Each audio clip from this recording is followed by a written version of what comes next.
Hey, welcome back to another edition of Ego on Break. I'm your host, Dynamite J. Andrews. Like always, joined by the Mississippi Madman, and we are in cornhole. We are over at the unofficial, official, could be official, but they're not official. But if they want to be official, they could be official. Sponsor Taco Bell, and we're gonna hang out, talk about wrestling, and see how the conversation goes. So, like always, we'll start this off with watching your wrestling lately. Yeah, I actually watched two things this week. What'd you watch? NXT and MLW. Okay, I watched the MLW event. If you let's throw the NXT results out real quick, and then we'll talk about MLW. All right. Evidently, if they do a takeover, they do a bullcrap show the next day that rehashes the whole damn show. Even though you watched it, instead of just giving you a highlight. Well, that's for the people that didn't watch it. It's on the damn network. Go watch it. But basically, the whole show was jobber matches and rehashing of the damn pay-per-view. Nice. Always like a good jobber match. Fucking nice. Fucking stupid. Pissed me off. And I'm just sitting there just going, what is going on? I'm like, why am I watching 2-minute matches? Madman's getting mad over here. You're damn right.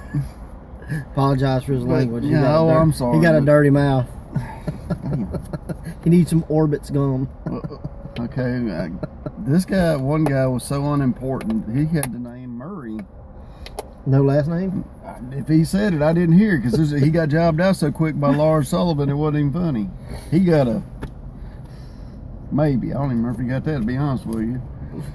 Keith Lee jobbed out a guy named Fidel Bravo, and he literally got so at the end of Lars Sullivan's match, he starts beating up old Murray and hits him with some cross face breakers.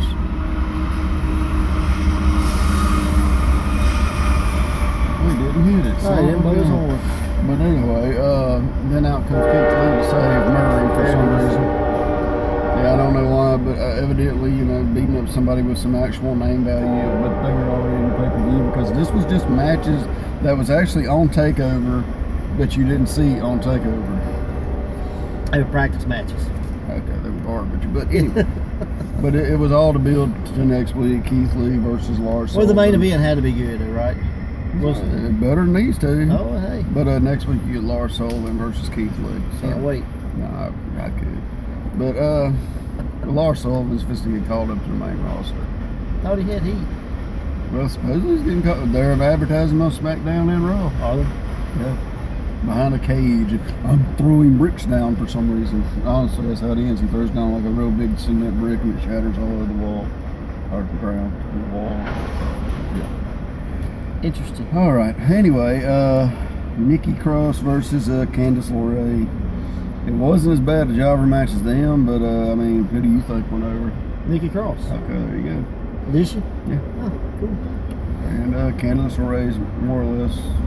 She used her husband's choke move in the match. I don't know what he calls it, so anyway. Yeah. Husband's choke move. There you go. Yeah.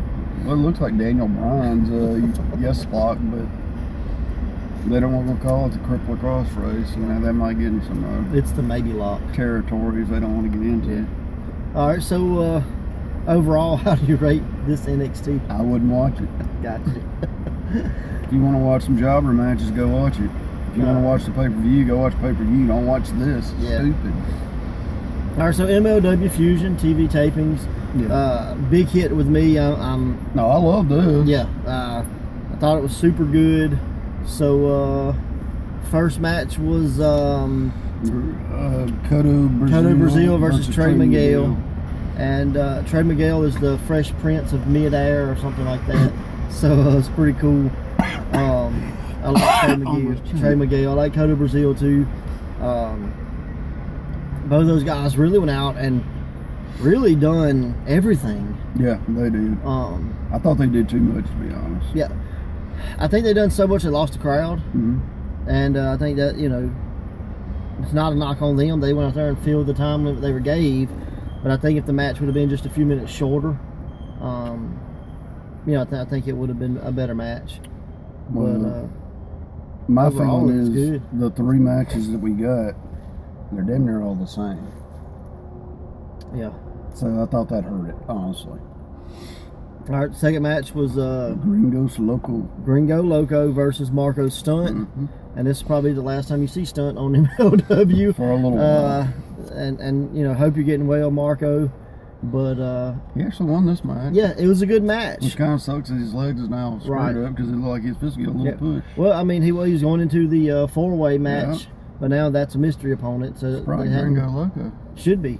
Gringo Loco. He's a guy that I've heard about, never saw. I have now. And chubby white guy. And yeah, he works up in like AAW up in the like Ohio area. So he's from up there, but he did some time in Mexico. He stayed a long time in Mexico. And that kind of time. I listened to a podcast with him, and like he literally almost died. Like he had a heart attack. And basically he had drunk like 7 or 8 energy drinks that morning, and he said it was a regular routine, you know, all day just drink energy drinks. A lot of people have been doing that, man. And he had a heart attack from it. And so he almost died, got better, but he was telling the story on a podcast, but he said he no longer can really go to Mexico because he was got caught sneaking into a girl's room by her father or something like that. She was of age, but I think her dad was like an important person in Mexico. Maybe not in the important as in he does everything legally. So, gotcha. So he said, you know, he don't think he's coming back to Mexico anytime soon because he may not come back. So, gotcha. I wound up in the desert somewhere, huh? Yeah. So he's like, it wasn't like she was underage, nothing like that. Just, you know, he was the white guy, and you ain't supposed to be with a white guy kind of deal. I've been in them relationships, so don't worry about it. So, yeah, it was pretty funny. And if I'm saying this story wrong, go listen to the AIW podcast. Find Gringo Loco. He's on there, and you can hear his words, not mine. I'm just trying to remember from a year ago, but it was a pretty cool. I know your memory. Podcast. Yeah, it's horrible. So, but yeah.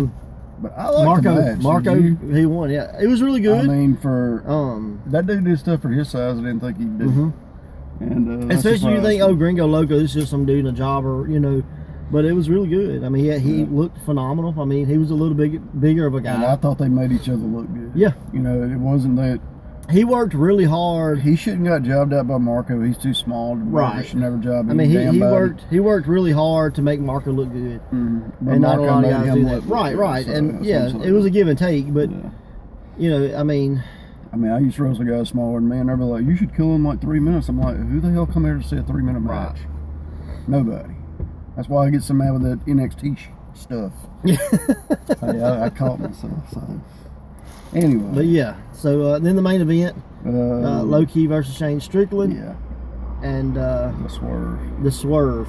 I did not see all of this match. I have not seen the finish, but I know who won. Oh, you don't know the finish? I know it was something. Stupid. All right, lay it on me. What's the finish? You saw he had the piggy tails? Yeah. Okay. Low-Key literally grabs him by the piggy tails and yanks until his hair comes out, and he throws the hair down and he pins him from a hair pull. That's the finish. It's different. No, that was stupid. I mean, if I ripped your hair out, you'd be in pain. I've never been in so much pain, I'm going to lay on the mat. Have you ever had a chunky both? Yeah, actually I have. I had some super glue get stuck inside of my head one time, and I had to rip it out. It sucked like hell, but I mean, I wasn't going to lay there. I mean, I promise you, it didn't hurt that bad. Yeah, I dig it, though. Like they're trying to do it as dirty can get with Low-Key. Right. I get what they're trying to do. It was just really weak. The coolest thing came out of this episode and last week's episode was, for me, was Simon Gotch turning on Tom Lawler. He was part of Tom's entourage or whatever. One of his. And they're gonna have like a no ropes, no DQ match. Cool. With them two. Essentially, last week. He told me he had a press conference set up, led him into a room that had Low-Key and La Parca and Son of La Parca and Ricky Martinez, who was Max Stardom on the Indies. Had all those guys in there and basically, betrayed his friend, betrayed his training partner, whatever. And this week they showed him getting paid off by Selena de la Renta. And she offered to double the money if he would take him out, and he was like, "This time I'm going to do it for trust because you said you can't trust me." Yeah, because he wants to be on part of their team. Yeah, so I dug it, man. Like, it was a cool episode, and again, if you're not watching MLW, you're missing out. Oh, and I got a question. I think you saw it because I think it was sent to you too. In Mexico, the dude that threw like a side of a wall at somebody, it looked like. No, he threw a huge brick. Yeah, it's. But it was so big. I mean, it looked like somebody took a clunk of a damn cement wall out. I mean, it really was. Essentially, that's the base of your, like, if you're building a structure, you put that down and then you put your cinder blocks on it. So it's called a pad. That's what it is. But yeah, supposedly when the guy gave him the chair shots, it was stiff. It was stiff, but he no-sold both of them. Yeah, that's what I saw. So if you stiff me with the first one, no-sell, chance I'm not taking the second one. No, he went back, took a second one, no-sold it, then picked up the block and hit him in the back of the head. That's the guy's looking for stuff under the ring. Yeah, so literally could have ended his life. The dude was very, very lucky, and I hope he, I haven't heard the ramifications of all of it. I know he was out conscious, like it cleaned. He's raising up right at the end of the video, but I mean, he's like, yeah. So I know he did go to the hospital. I know there was things done. Like I don't know how bad, but definitely wish him a speedy recovery. And that's just not like the guy. If the guy came to the locker room, the rest of the locker room should have beat his head in. Yeah, that's ridiculous. There's getting a receipt, and then there's taking it too far. That was definitely taking it too far. I don't remember who sent me that. And I'm like, okay, this has got to be. Yeah, like I didn't have nothing to say. I'm like, what the hell? I thought they were sending it for the chair shots, for the guy who's selling the chair shots. And then I'm like, okay, he's looking for stuff under the ring, and I'm like literally fisting to turn it off, and I see him raise a brick over his head. I'm like, what the hell? And it's funny how things work. Like the guy, but just think about it. This guy gets hit super freaking hard with a real chair, and instead of going, "Ow, that hurt," he goes, "I'm Superman. I'm gonna hit you with a brick." Like, that the chair shots were killer. Like. You know what I mean? Like, just sold it. Yeah, I would have been down for the count from chair shots. Well, two of them. And this guy wants to be bad. I think the whole point was take the chair shots, him go down, me go look for weapons, where we continue the match. Yeah. Nope, I'm gonna say screw you. I'm gonna throw a brick at you. Yeah. So I hope the guy definitely gets what coming to him, and only in wrestling can you attempt murder and not go to jail for it. It broke the brick. Yeah. So I mean. In reality, this guy should be blackballed from wrestling. He should be in jail for attempted murder. The guy's getting coloring books forever. So, man, definitely a bad situation all the way around. I'll wrestle Stardust instead of doing all that. Just we gonna throw dust at each other. I watched some of Chikara Don't Go to Sleep event. They streamed it live on their Facebook page. I don't know if that's a good name. Well, they have. It's kind of like going. Like, they're different. It's boring, so don't fall asleep. Yeah, it's not a really good name. I think it's based off a movie or a book or something. Okay. But yeah, good event. The coolest thing, from what I remember seeing, and Lucas Calhoun took on his former partner, Missile Assault Man, who is a former Missile Assault Ant, just been demasked. He had been missing for a while as Professor Nicodemus put a spell on him or whatever. And put a spell on him. So he comes back, and Lucas is like, what's going on with you? There's only one thing going to happen. I know how to speak your language. I know what it's going to take to get you back to being normal. And so basically, Lucas got in a fight with him and let him beat him up. Like, he just kept coming, like, if you need to beat me up to make us better, then get it over with. So I thought it was a kind of a cool storyline. And the fact that, he was willing to sacrifice an ass whooping to get his friend back. But turn of events is the Professor Nicodemus and his cronies came out, and they attacked Missile Assault Man with a chair, and attacked Lucas Calhoun. And they put the chair, smashed the chair on his ankle shattered, so he crawls way over to Lucas Calhoun, lifts him up, slaps him, boom. He got his foot broke. He's still fighting this dude, but then he slaps him. He kind of comes to, and he goes, "We're gonna get them." And it's cool because he hadn't talked. Like, he only says, missile. Like, that's all. So it's cool that he's like, "We're gonna get them." So the beating that he took, that Lucas took, was what was there. So a cool storyline, and I dug it. Like, so go watch it. It's not the Chikara of old for me, and I think 2 reasons. A lot of people I don't know. I haven't learned these guys yet. You know, got familiar with them. Second off, they do less comedy than they used to, and they do more story. Yeah, they are. And I think, you know, if you're not able to keep up with the story, you know, comedy, you watch a ha-ha, that's funny. But with the story, you kind of got to keep up with it, you know, so.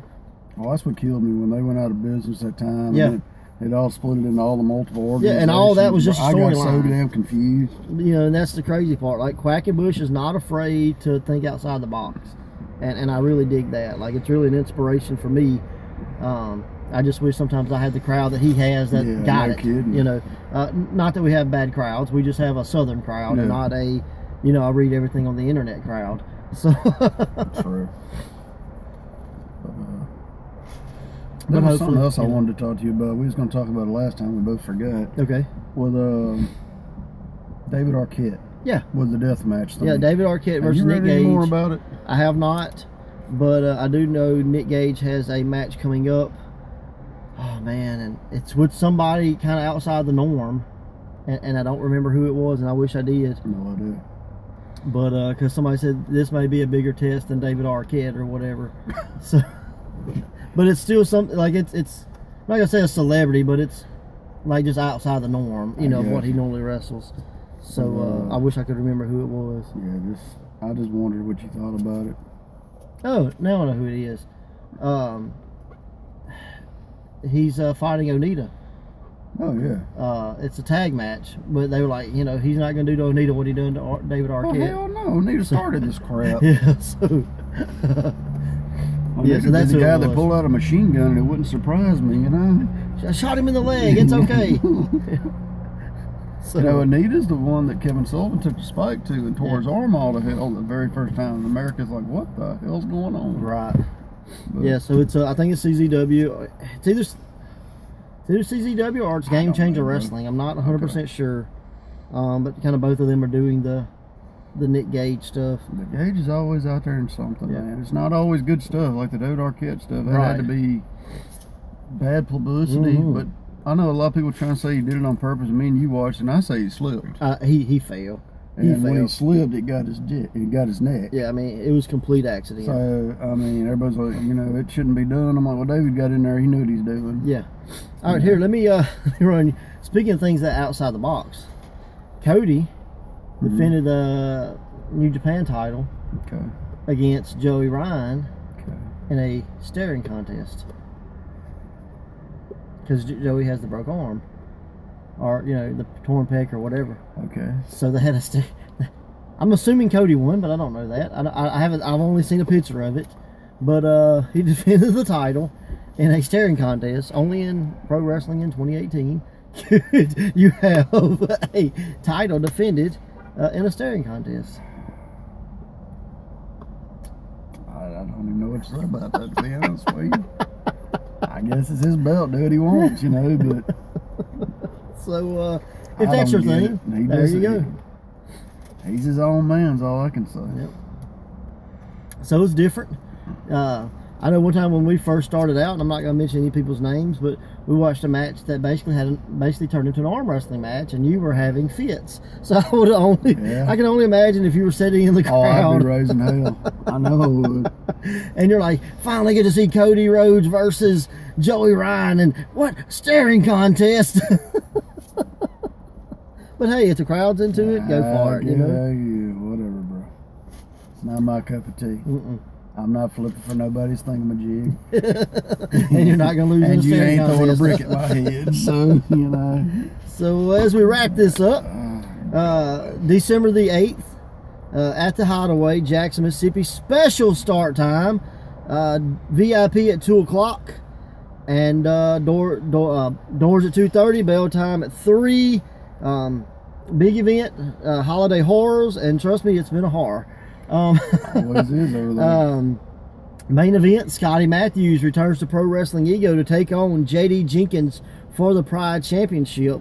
If you'll remember back about 2 years ago, Scotty came in, had a really good match with Monty Warbucks, and you know, like within the next couple of days after that, he got hit by a car while riding his bike, and you know, almost lost his life, almost lost his career. If he saved his life, He came back, not only did he keep his life, he kept his career.